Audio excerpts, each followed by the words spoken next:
Om Swastiastu, Assalamualaikum warahmatullahi wabarakatuh. Kami dari SGD B6, pada blog Medical Professionalism, kami akan mempersembahkan sebuah student project dengan judul Various Perception Regarding the Use of Contraception Between Community Groups with Different Religion and Cultural Backgrounds and How to Address the Issue at the Primary Care Facilities. Pertama-tama, ada pun latar belakang ataupun pendahuluan dari judul kami. Next slide. Untuk pendahuluannya sendiri, kita berangkat dari laju pertumbuhan penduduk yang meningkat sangat pesat hingga sekarang mencapai 8 miliar juta penduduk secara global. Hal tersebut membuat laju pertumbuhan yang membuat overpopulasi dan juga dapat mempengaruhi keberlangsungan hidup dari segi ekonomi, dari segi lingkungan, ketahanan pangan, dan masih banyak lagi. Nah, overpopulasi tersebut dapat diatasi salah satunya dengan cara kontrasepsi. Kontrasepsi sebagai salah satu cara yang telah terbukti efektif secara global dalam menurunkan laju pertumbuhan. Nah, tapi dalam penerapannya, kontrasepsi pada masyarakat luas dengan latar belakang yang beragam menuai pro dan kontra, seperti ada perbedaan persepsi agama, perbedaan persepsi budaya. Maka dari itu, kami dari SGDB 6 akan mengulasnya pada karya student project kali ini. Baik, berikutnya tentang konsepsi. Jadi, kontrasepsi adalah metode yang memungkinkan mencegah kehamilan. Tujuan dari penggunaan alat kontrasepsi adalah untuk menghindari kehamilan yang tidak diinginkan. Penggunaan alat kontrasepsi saat ini cukup signifikan. Melihat data Pusat Statistik BPS pada tahun 2020, angka kelahiran di Indonesia menurun menjadi 2,34 anak per wanita yang sebelumnya pada tahun 2015 mencapai angka 2,52 anak per wanita. Kontrasepsi hormonal adalah jenis kontrasepsi yang menggunakan hormon sintetik untuk mencegah terjadinya kehamilan pada wanita. Kontrasepsi hormonal biasanya tersedia dalam bentuk pil KB. Terdapat dua jenis kontrasepsi hormonal. Yang pertama adalah combined oral contraceptive atau COC.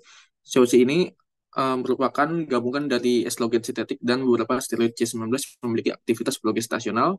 Sedangkan progestin only pills atau POPS ini hanya menggunakan em, steroid yang mengandung progestin. Selanjutnya adalah kontrasepsi non-hormonal. Yang pertama adalah metode operasi wanita MOW atau disebut juga sebagai tubektomi. Tubektomi ini merupakan prosedur bedah yang dilakukan oleh perempuan secara sukarela untuk menghentikan kesuburan secara permanen pada perempuan yang tidak ingin memiliki anak lagi.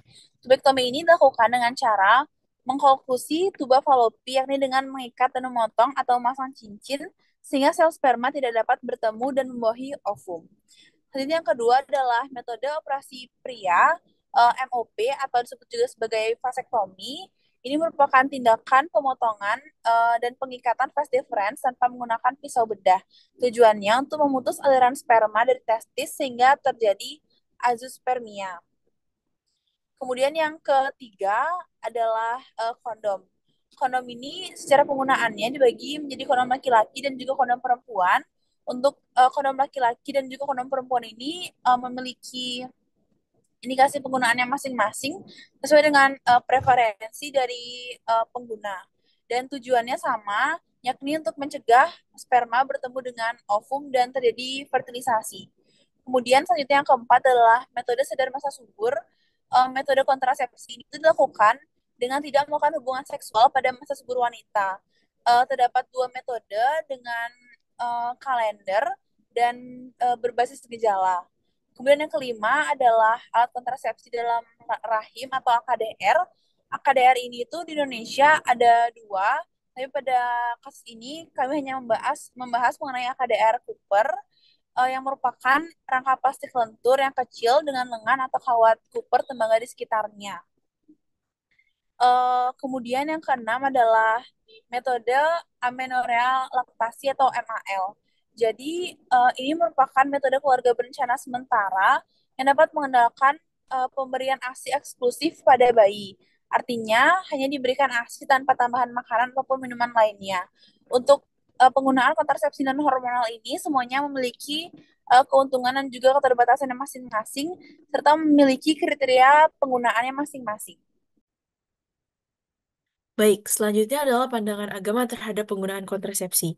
Menurut agama Islam, penggunaan kontrasepsi diperbolehkan apabila bertujuan untuk menunda kehamilan. Akan tetapi, untuk mencegah kehamilan dengan operasi seperti tubektomi ataupun vasektomi dilarang dalam Islam. Namun, Islam memperbolehkan melakukan vasektomi atau tubektomi jika seseorang tersebut benar-benar membutuhkan seperti dalam keadaan medis. Kemudian, menurut agama Hindu, penggunaan kontrasepsi menurut agama Hindu diperbolehkan dan dibebaskan untuk memilih. Kemudian menurut agama Buddha, penggunaan kontrasepsi diperbolehkan asal tidak menyakiti penggunanya. Baik, selanjutnya untuk agama Katolik, Gereja Katolik cenderung menentang penggunaan kontrasepsi sepenuhnya karena ada dua alasan. Pertama, penggunaan kontrasepsi ini menyalahi prinsip dasar dari pernikahan dan hubungan seksual, di mana hubungan seksual hanya memiliki tujuan untuk menghasilkan keturunan atau prokreasi, sehingga menghalangi proses tersebut dengan menggunakan kontrasepsi menyalahi prinsip dasar dari pernikahan. Yang kedua adalah ketika seseorang menggunakan kontrasepsi, maka ia melakukan hubungan seksual hanya untuk memuaskan keinginan dagingnya sendiri dan tidak untuk menghasilkan keturunan. Sehingga terdapat perbedaan persepsi antara pernikahan yang dilakukan oleh manusia dan pernikahan yang dirancang oleh Allah. Oleh sebab itu, dengan menggunakan kontrasepsi, Gereja Katolik memandang bahwa penggunaan tersebut melambangkan pemberontakan manusia terhadap kehendak Allah yang seharusnya. Lalu selanjutnya untuk agama Kristen, di agama Kristen tidak ada persatuan atau kesepakatan mengenai bagaimana pandangan mereka terhadap kontrasepsi, karena setiap denominasi memiliki pandangannya masing-masing. Untuk aliran yang bersifat konservatif, biasanya mereka cenderung untuk menentang penggunaan kontrasepsi dengan menggunakan beberapa basis ayat Alkitab. Contohnya adalah kisah Onan, di mana Onan ini dikisahkan dia dihukum mati oleh Allah setelah ia berhubungan seksual dengan istri dari almarhum kakaknya. Namun setiap kali ia melakukan hubungan seksual, ia membuang air maninya ke tanah sehingga tidak menghamili istri dari almarhum kakaknya. Dan beberapa orang memandang kalau hukuman mati yang diberikan kepada Onan merupakan wujud ketidaksetujuan Allah kepada tindakan pembuangan mani yang dilakukan oleh Onan. Lalu selanjutnya ada juga ilustrasi anak panah, di mana orang tua yang memiliki anak digambarkan seperti pahlawan yang memiliki sejumlah anak panah. Dan pahlawan itu tidak memiliki hak untuk mengatur berapa banyak anak panah yang ia gunakan. Sedangkan untuk aliran liberal, mereka cenderung tidak memiliki larangan apapun pada penggunaan kontrasepsi, sehingga pemutusan untuk menggunakan atau tidak menggunakan kontrasepsi sepenuhnya diserahkan kepada pasangan masing-masing. Budaya pro akan kontrasepsi, seperti mayoritas wanita Buddha di Thailand, itu juga menggunakan kontrasepsi secara lumrah. Lalu untuk budaya Cina juga, seperti Konfusianisme dan Taoisme, itu tidak hanya mengharapkan kelahiran anak, tetapi juga keturunan yang berkualitas, sehat, serta berumur panjang. Maka dari itu, penggunaan kontrasepsi lumrah digunakan untuk keseimbangan alam dengan harmoni, serta pengarusan ritme pada kehidupan. Nah, di seluruh dunia juga, termasuk di Indonesia juga, diketahui pula bahwa budaya patriarki itu juga lumrah memakai kontrasepsi pada wanita daripada untuk pria. Di Indonesia sendiri, mayoritas budayanya adalah patriarki, hanya 55% pria yang mengikuti program KB. Wanita masih mendominasi pemakaian kontrasepsi, walaupun dalam pengambilan keputusannya, pria cenderung terlibat. Karena dalam budaya patriarki, KB dianggap urusan ibu-ibu, karena yang mengandung dan melahirkan anak adalah tugas wanita. Para pria sendiri masih enggan untuk melakukan vasektomi dengan alasan tabu. Kesimpulannya, pria cenderung mendukung kontrasepsi untuk wanita saja. Selanjutnya, kontrasepsi dapat menjadi hal yang tabu karena kurangnya edukasi pada masyarakat. Contohnya, pada negara India, kontrasepsi dianggap sebagai physical abuse yang akan memberikan dampak negatif pada penggunanya dan tidak ada dampak dan manfaatnya sama sekali terhadap penggunanya. Kemudian, selain itu, budaya juga dapat dipengaruhi oleh agama. Sebagai contoh, pada masyarakat yang dengan mayoritas beragama Muslim, penggunaan kontrasepsi ini memiliki perdebatan dari tidak dianjurkan sampai dilarang. Hal ini mempengaruhi dari segi suatu masyarakat dalam mempercayai hal dari perdebatan tersebut. Sebagai contoh, suatu keluarga menganggap bahwa penggunaan dari kontrasepsi ini tidak dianjurkan, maka dalam beberapa kasus penggunaan kontrasepsi ini akan tetap diperbolehkan. Namun, pada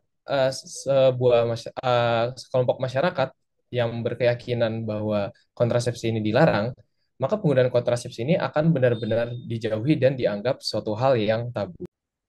Selanjutnya, ini adalah prinsip pelayanan kontrasepsi. Nah, prinsip pelayanan kontrasepsi ini ada tiga. Yang pertama itu berorientasi pada pasien. Nah, tenaga kesehatan yang akan memberikan pelayanan wajib memahami dan menghormati kebutuhan dan sikap pasien. Hal ini juga tidak terlepas dari faktor sosial dan budaya dari pasien. Prinsip ini meliputi prinsip etika biomedis yaitu beneficent. Prinsip yang kedua yaitu pelayanan non-diskriminasi. Hal ini sesuai dengan prinsip bioetika ke-9, yaitu menjamin hak semua orang dalam mengakses informasi mengenai kontrasepsi. Prinsip ini termasuk prinsip biomedis justice. Dan yang ketiga, yang terakhir itu informed consent. Hal ini uh, wajib adanya karena informasi ini persetujuan dari pasien tersebut.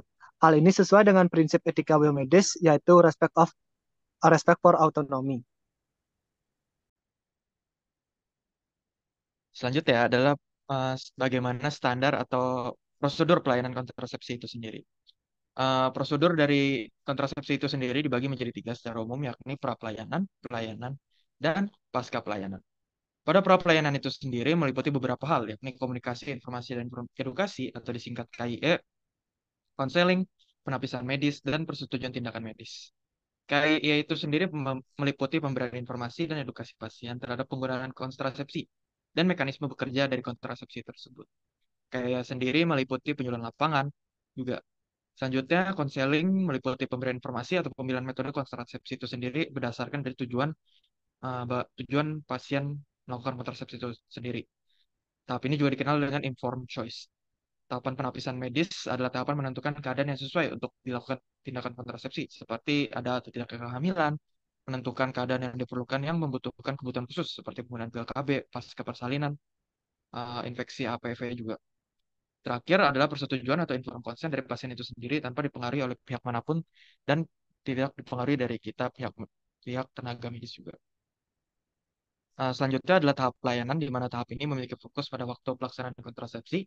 Secara garis besar dibagi menjadi tiga, dilakukan pada masa interval, di mana dilakukan di luar masa pasca persalinan dan keguguran, saat pasca kehamilan 0-42 hari setelah persalinan, dan pasca keguguran 0-14 hari setelah keguguran.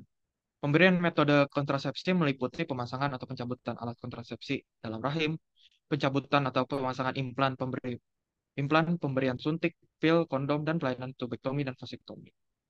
Yang terakhir adalah pasca pelayanan. Pasca pelayanan dilakukan untuk proses memantau adanya komplikasi atau efektivitas dari metode kontrasepsi yang telah dilakukan sebelumnya. Selain itu, tahap ini juga meliputi penanganan efek samping atau kegagalan penggunaan kontrasepsi dan melakukan teknik kontrasepsi lainnya. Kesimpulan dari student project yang telah kami buat adalah kontrasepsi adalah metode untuk mencegah kehamilan yang telah digunakan sejak zaman kuno dan terus berkembang hingga saat ini. Mencakup berbagai jenis baik hormonal maupun non-hormonal.